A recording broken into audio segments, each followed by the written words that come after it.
Ronald Colman as star of the Dunwich Horror, a suspense play produced, edited, and directed by William Spear.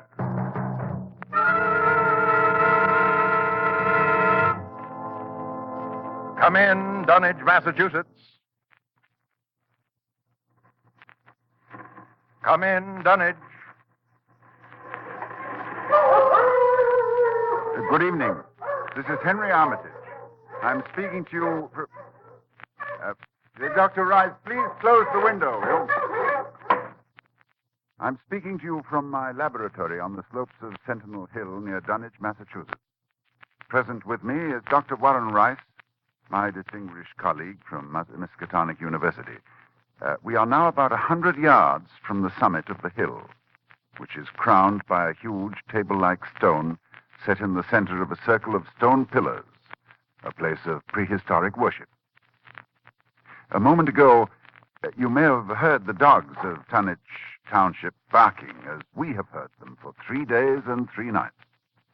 Dr. Rice and I know the horror which their barking portends, but the purpose of this broadcast is to make this unbelievable horror believable to you. I hope for your sakes and ours we are successful tonight.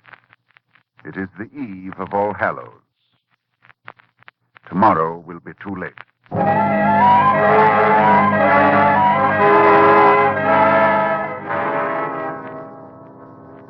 Our time tonight is very short, so I'll speak only of those more recent events which, believe me, may culminate at any moment in a climax too frightful to wholly contemplate. I will begin with the birth of Wilbur Whately.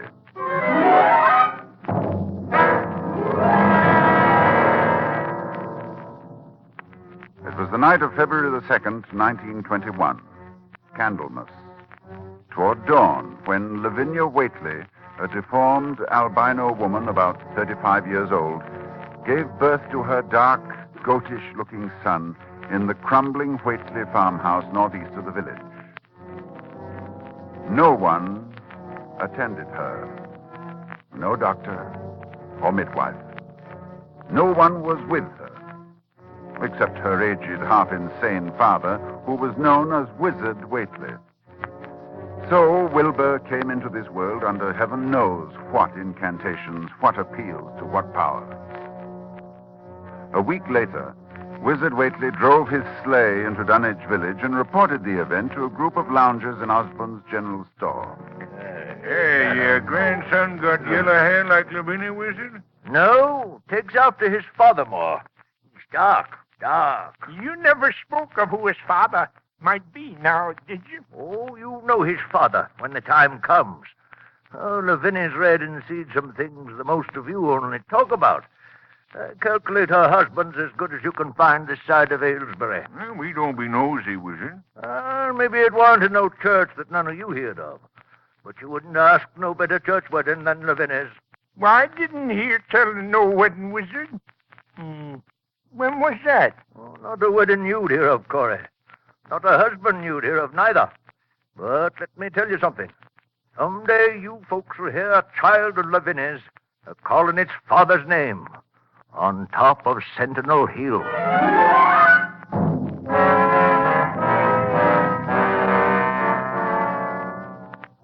Prophecy? Or idle boasting by an insane old man? Oh, I know I ask a great deal when I ask you to believe that the arrival of an infant into that house of dire poverty and squalor could possibly constitute a horror and a threat to all our known world. Yet it has an earthly history. Perhaps through this history, you will be able to give it credence. Wilbur Whately's growth was uncanny. But even if he had been an average child, he would have become, in time, an unnatural being, for he was surrounded from the first by the most malign influences. There was his grandfather, old Whately, Wizard Whately, who each Halloween climbed Sentinel Hill to the great circle of stone, and while the hills shook, stood holding a great book open on his arms and shrieked into the wind. Shrieked. Yog Sothoth.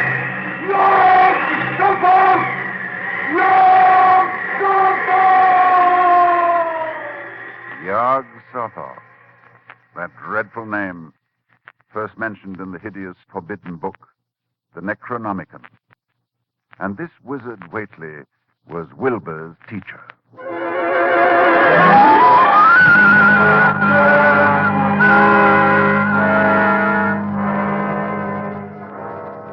The villagers began to notice curious things that were going on at the Whately farmhouse. Soon after Wilbur was born, old Whately began to remodel the house. The abandoned upper story was restored, and all the windows were tightly boarded up. And then, Wizard began to buy cattle in large numbers, both horses and cows. Yet the livestock on the farm didn't seem to increase. Young Lem Brown was one day curious enough to creep close to the house to count the Whately herd.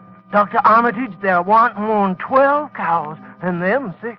Looked like they had the blight and funny wounds on 'em, like cuts. I heard something, too, in the top part of Wizard's house. Something like water slapping inside, only big like a sea.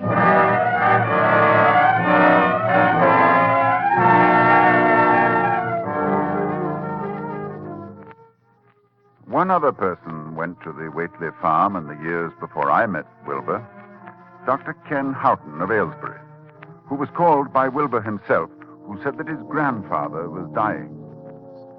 Dr. Houghton found the old man in a bedroom on the ground floor, and Wilbur with him. While outside the window, a legion of whiporwills cried loudly and rhythmically, endlessly. Wilbur spoke about the sound. Listen, they whistle in time with his breathing now. They're ready. Listen, Doctor.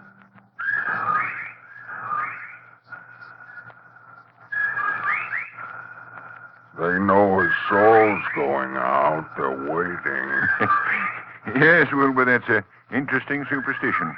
Late in the year for them, too. And when he goes, if they catch him, they'll keep laughing till break of day.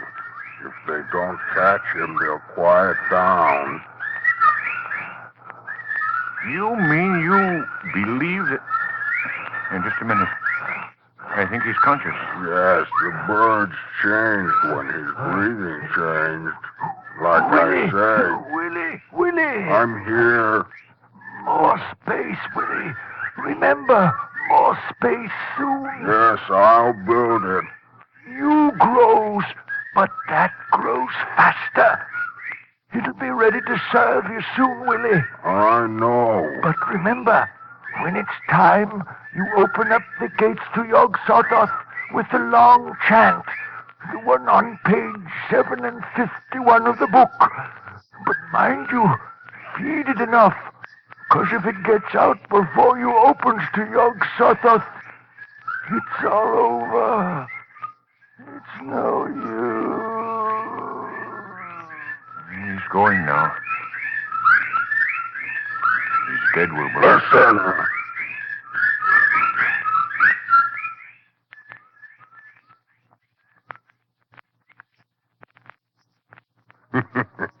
The birds, they didn't get him. Yes, he's free. He's gone.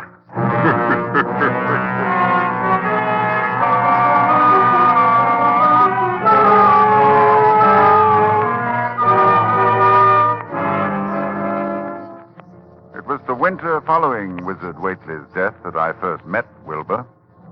He came in person to the library at Miskatonic University to consult a copy of the hideous Necronomicon, which was kept there in its Latin version, as printed in Spain in the 17th century.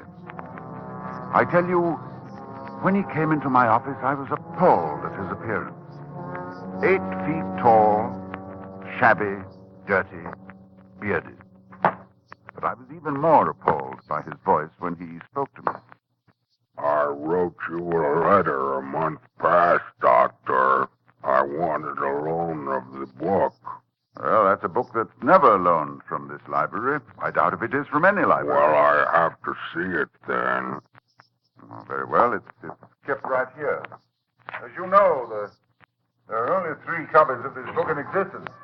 That's why we're careful. Here, you can look at it on this table. Wizard said it would be on page 751. What? What is it you're looking for? The formula, the long chant. The one that opens the gate to Yog-Sothoth.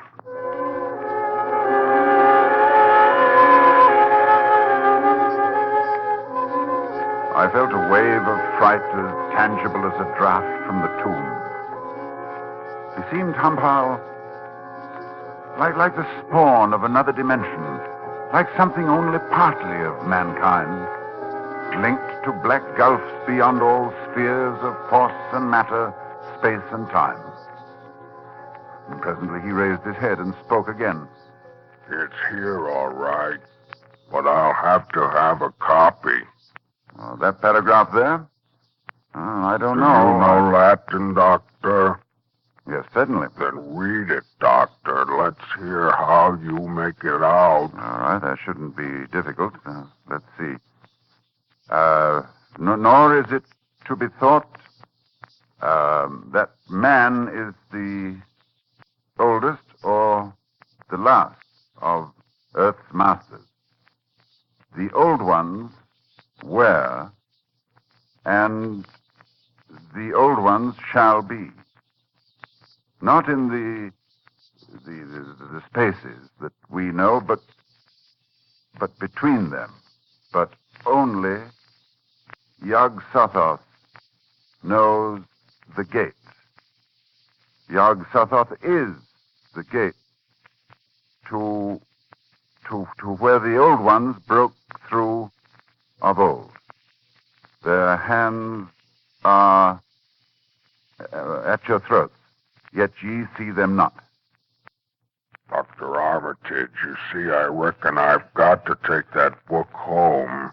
There's things in it I've got to try, and you can't hold me up. No, I'm sorry. I tell you, Doctor, I'll have the book sooner or later, no matter what. You see, that's waiting for me at home won't wait much longer.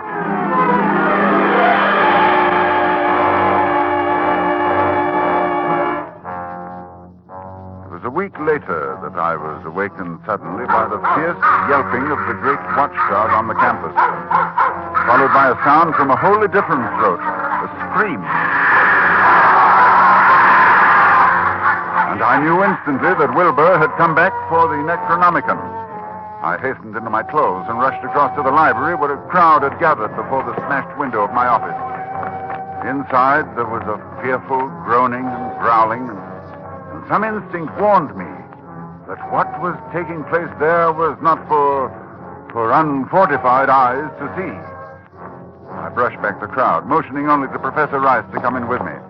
When we opened the study door, Professor Rice screamed. No, Dr. Armitage, no, I can't. Come, close the door.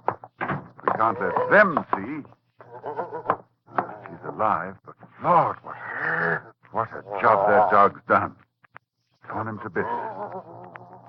What a horrible sound, that moaning. You suppose we ought to call a doctor? A doctor? A doctor for that? No doctor in the world would know what to do for that. Look, Armitage, it's not human, nor animal. Where did it come from? Can you tell me? Can you tell me what it is?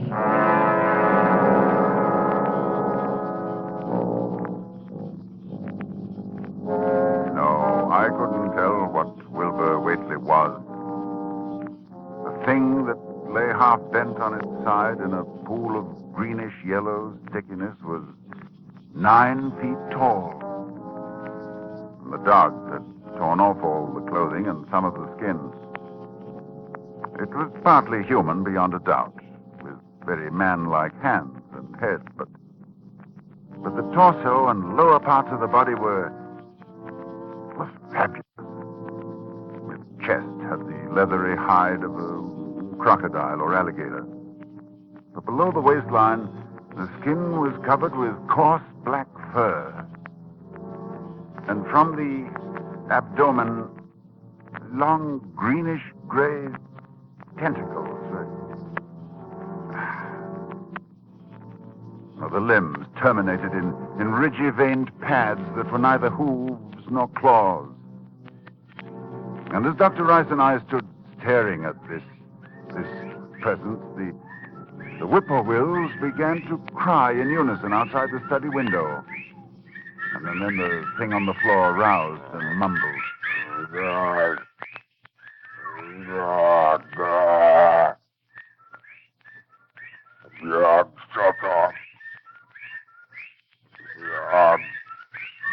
Armitage, in heaven's name. Listen. The whiporwills. Listen. Yes, he's dead now. Look, Rice. Look what's happening. He's disintegrating. Of course. Fast, too. Fading away. Because he isn't made of matter as we know it on Earth. I guess he took after his father. So there'll be nothing left. His father? What was his father? I daren't think.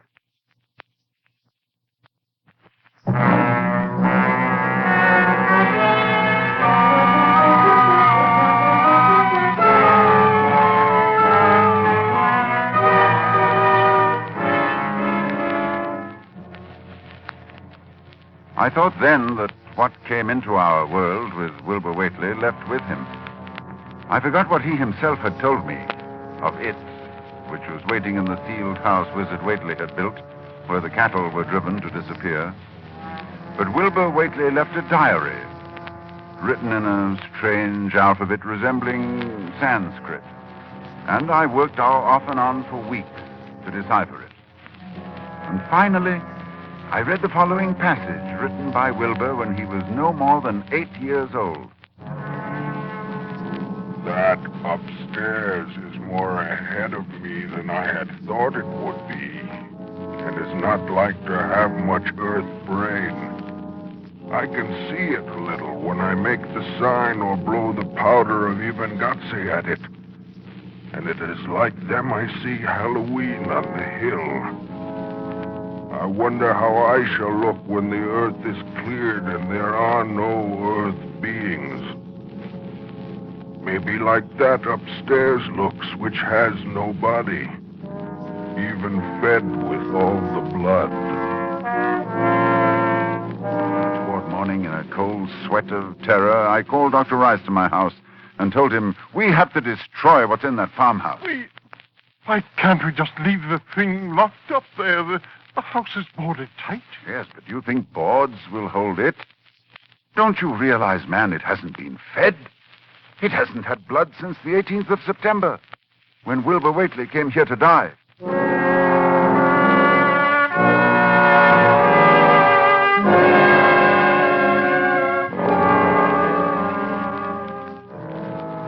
left for Dunwich that night, and we've been here on Sentinel Hill ever since, working desperately to discover the formula in time. But a week ago tonight, shortly after dawn... Yeah, hello? Dr. Armitage, this is Lem Brown. I was just up beyond the glen, Doctor, looking for cows I lost last night. Yes, Lem? Well, Doctor, something's been there. Smells like thunder, and there's prints in the road. Great round prints, big as barrel heads, like a elephant has been along. Anything else, Lem? That's all I see. Except bushes and trees pushed back from the road like a house was drug along. Did you hear anything? Yes. Long toward morning, I heard a sound over toward Whately's place. A kind of ripping or tearing of wood, like a big box was being opened up. Chancey, you heard it too. Lem, who lives nearest the Whately farm? Why, that'd be Elmer Fry's place. Oh, he's on this line too, isn't he? Hang on and I'll ring him.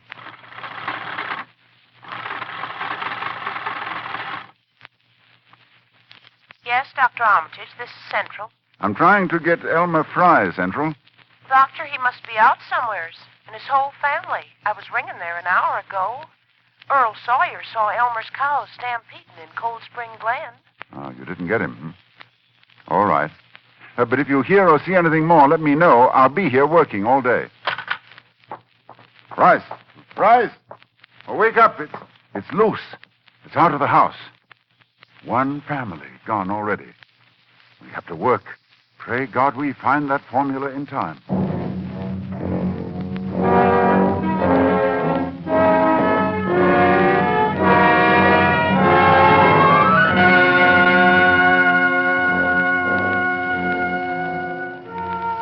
A week since it broke loose. A week of terror and panic here in Dunwich Township. Each night it moves about the countryside, leaving the trees crushed in a 30-foot swathe, as though by a moving mountain, leaving its monstrous tracks on a trail of tarry stickiness, leaving crushed and gutted farmhouses and whole herds of cattle drained of blood. Well, ladies and gentlemen, that is the story to this moment. And tonight is Halloween. Tonight we are here to... Oh, just one moment, please. Dr. Rice, did you hear something? With the window closed, no. Well, we'll throw it open. I thought so. Listen. The sound from 1,000 bending trees. A sound like the sea moving across a forest. Yes. Yes, it's coming here, of course. All Hallows, it comes to Sentinel Hill. Dr. Rice, I'll try the formula and the powder from the altar stone. I want you to stay here at the microphone and report what you see. Very well, Dr. Armitage. Oh, wait a minute before I go. To any scientists who may be listening to me, if I fail, there is a possible alternative formula in Falconer's Mystical Formulae of the Middle Ages on page 24. Listen. Well, there are the whippoorwills. I better get out there. Take over, Dr. Rice. Yes. I'll do as well as I can, Armitage. Good luck.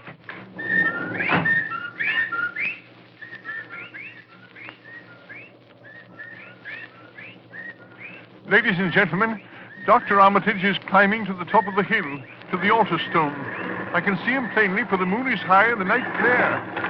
Down the hill, toward the dark village, I can see the grasses and shrubbery bending down, marking the monster's ascent. It moves quite fast, and I feel a proximity to phases of being utterly forbidden. Now, Dr. Armitage stands now on the altar stone and is holding the powder which, if the books are correct, will make this thing for an instant visible. It is quite close to him now, perhaps 20 yards or less. He lifts his hands. He flings the powder in a wide arc. I can see... Oh, no! No!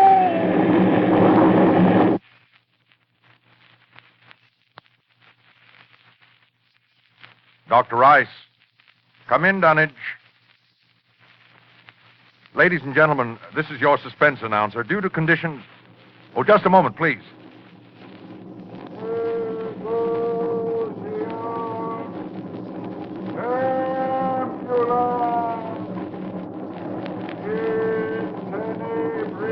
One moment, please. Dr. Rice, can you hear me? Yes, I can hear you.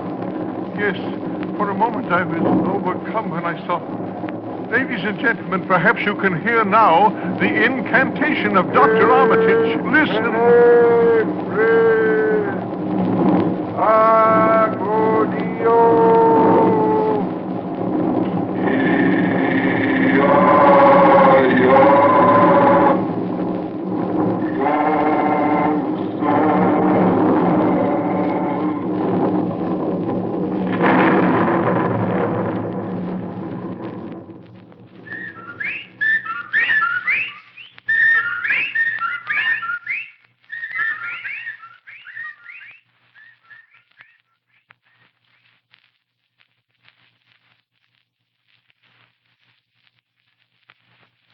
The whippoorwills mean death. And Dr. Armitage is walking back here now. So we know that whatever it was, it is gone. It is dead. We can be thankful indeed. You see, I saw Dr. Armitage. Yes. Did you see it, Dr. Rice? I saw it, Lord, yes. What did it look like to you? It looked Here. like something made of squirming ropes, but bigger than a barn and shaped, well, like an egg. and dozens of legs like barrels that half closed when it stepped, and nothing solid about it, and at least 15 or 20 mouths or trunks opening and closing, but what was it? Oh, a kind of force. A kind of force that doesn't belong in our part of space. Did you notice the half face on top? Half face, like a human face. Yes, very large, but yes, quite human. And quite like Wilbur's, like all the Waitley's. Then it was... That's right. It was Wilbur's twin brother. And you saw what 3 weeks' growth had done. And it was the child of Lavinia's who called its father's name on Sentinel Hill, as Wizard Waitley prophesied. You heard it calling, Yog Sotho. Ladies and gentlemen, this night is over. It is All Saints' Day. May heaven bless us all.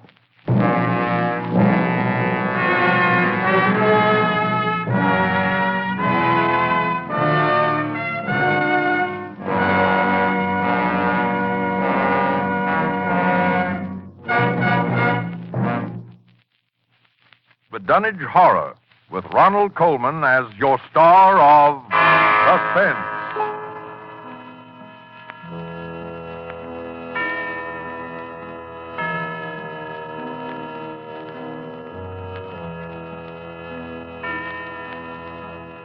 This is the Armed Forces Radio Service.